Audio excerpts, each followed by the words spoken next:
టీవీకి స్వాగతం. BNB TV మిత్రులారా, నా పేరు జేకే. ఎక్కడ స్కిప్ చేయకుండా చివరిదా చూడండి. చూస్తే విషయం అనేది మీకు పూర్తిగా అర్థమవుతుంది. దరిదాపుగా 65 లక్షల మంది కేంద్ర ఉద్యోగస్తులు ఉన్నారు మన భారతదేశంలో. ఏది 65 లక్షల మంది రిటైర్డ్ పెన్షన్ పొందేవాళ్ళు. మొన్నటిదాకా 8th పే కమిషన్ వచ్చేసింది, ఇచ్చేస్తున్నామని చెప్పి ఇంతవరకు కూడా 7th పే కమిషన్ కంప్లీట్ చేయలా. 7th పే కమిషన్ ఒక జనవరిలో ఒకసారి, మళ్ళీ జూన్లో ఒకసారి, జూన్ 1కి జనవరి 1కి స్టార్ట్ అవుతుంది. అయితే జనవరి 1 నుండి జూలై వరకు, మార్చి వరకు అది కంటిన్యూ అవుతుంది. అలాంటిది కంప్లీట్ అయిపోవాలి. మార్చి 31 కల్లా కంప్లీట్ అయిపోవాలి. But even though the government అసలు పట్టించుకుంటలా, ఆ పే కమిషన్ని రిలీజ్ చేయట్లా. డిఏలు కానీ ఇవన్నీ కూడా ఇవి ఇచ్చేయాలి. సరే, ఇది అలా పెట్టండి. మరి జూన్ నుండి వచ్చింది, అక్టోబర్ కల్లా కంప్లీట్ అయిపోవాలి.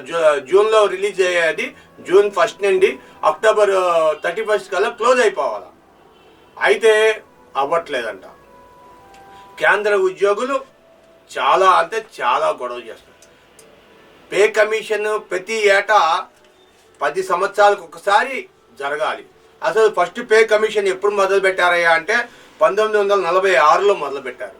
అప్పుడు సెంట్రల్ గవర్నమెంట్ ఎంత ఇచ్చింది? 55 రూపాయలు ఇచ్చింది. 1946లో 55 రూపాయలు అంటే చాలా గ్రేటు. 55 రూపాయలని మామూలు విషయం కాదు. అప్పుడు 2000 పెరిగింది జీతం. 2000 ఉండేది. మళ్ళా తర్వాత 10 ఏళ్లకు పెరగాల్సింది 1957లో సెకండ్ పే కమిషన్ వచ్చింది. పే కమిషను 1973లో వచ్చింది. అప్పుడు 185 రూపాయలు పెరిగింది. కనీసంగా 185 రూపాయలు పెరిగింది. 4వ పే కమిషను అప్పటికి ఎన్ని సంవత్సరాలు? 16 సంవత్సరాలకు వచ్చింది. లెక్క ప్రకారంగా పే కమిషన్ 10 ఏళ్లకు ఒకసారి పెరగాలి. అలాంటిది 16 సంవత్సరాల గ్యాప్ పెరిగింది. అలాగే 73 నుండి 4th పే కమిషన్ వచ్చేటప్పటికి 86లో పెంచారు, వచ్చింది. 86కి అప్పుడుకి 7500 కనీసం ఇచ్చారు. ఇచ్చి 2550 రూపాయలు మినిమం తక్కువ గరిష్ట శాలరీ ఇచ్చింది. తర్వాత 94లో 8 ఏళ్లకే పెంచేశారు. 94లో 5వ పే కమిషన్ ఇచ్చారు. 2550 రూపాయలు ఇచ్చారు. ఇది 5వ పే కమిషన్ 8 ఏళ్లకే.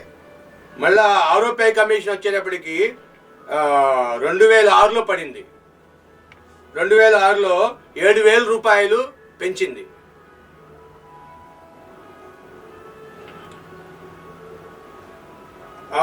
2016లో మళ్ళా 7th పే కమిషన్ వచ్చింది.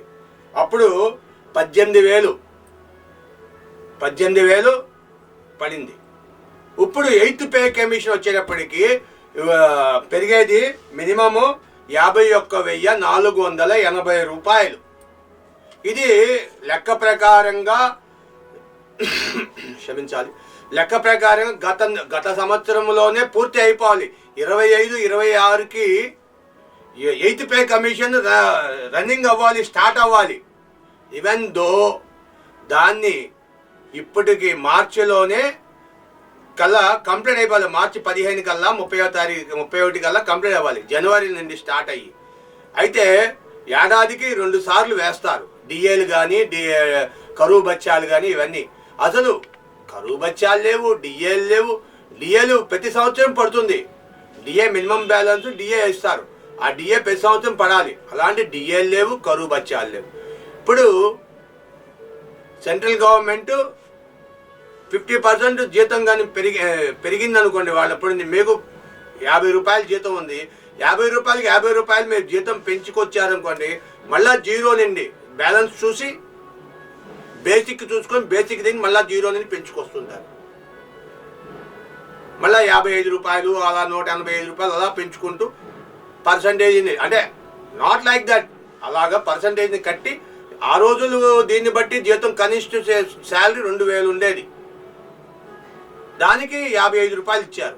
ఇప్పుడు 50,000 పెరిగింది అనుకోండి, 50,000 పెరిగితే 10,000 5,000కో మినిమం బ్యాలెన్స్ ఇస్తారు. డిఏలు ఇవ్వాలి, డిఏలు కూడా రావట్లా. ఇలాంటి సిచ్యువేషన్లో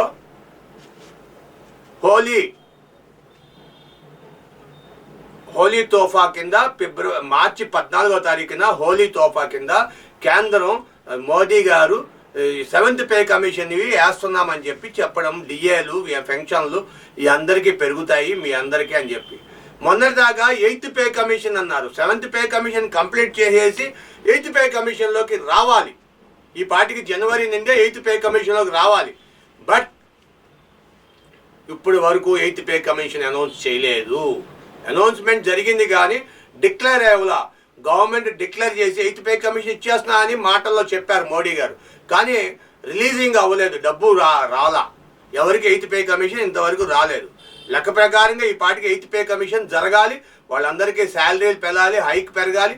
గవర్నమెంట్ ఎంప్లాయీస్ చాలామంది ఏం చెబుతున్నారంటే ఖర్చులు పెరిగిపోయినాయి, విపరీతమైన మెయింటెనెన్స్ పెరిగిపోయింది, కాబట్టి మాకు 8th పే కమిషన్ కాదు 9th పే కమిషన్ కూడా వెయ్యాలి అంటున్నారు.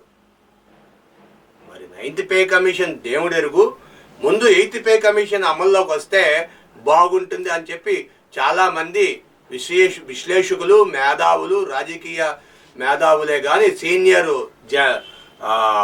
పెన్షనర్లు కానీ చెప్తున్నారు. 8th పే కమిషన్ అన్నా ఇవ్వండి అయ్యా, ఇస్తే మేము కొంతవరకు అన్నా సెటిల్ అవుతాము. మాకు రిటైర్మెంట్ అంటే మా వయసు 70, 80, 75 పైన ఉంటాయి.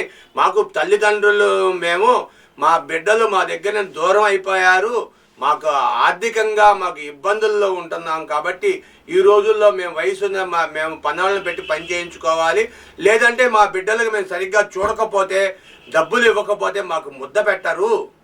కాబట్టి మమ్మల్ని కాపాడుకో అయ్యా మోడీ గారు, దయించి.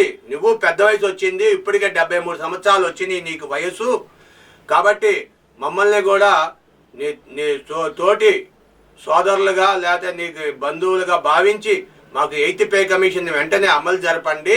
ఇప్పటికే చాలామందికి 7th పే కమిషన్ కూడా రాలేదు. 7th పే కమిషన్ ఈ మార్చి కల్లా కంప్లీట్ చేసేసి 8th పే కమిషన్ అమల్లోకి తేండి అని చెప్పి వాళ్ళందరూ సవినయంగా మా ద్వారా మోడీ గారిని, కేంద్ర ప్రభుత్వాన్ని కోరుతున్నారంట. మేము అయ్యా మోడీ గారు అన్నిదిగా భావించకుండా 8th పే కమిషన్ ఇమీడియట్లీగా అమలు జరిపేటట్టు చేయండి. Thank you for watching our channel, your channel. మీ విలువైన అభిప్రాయాలు కామెంట్ రూపంలో తెలియచేయండి, షేర్ చేయండి, పబ్లిక్లోకి లైక్ చేయండి. Thank you for watching our channel, your channel.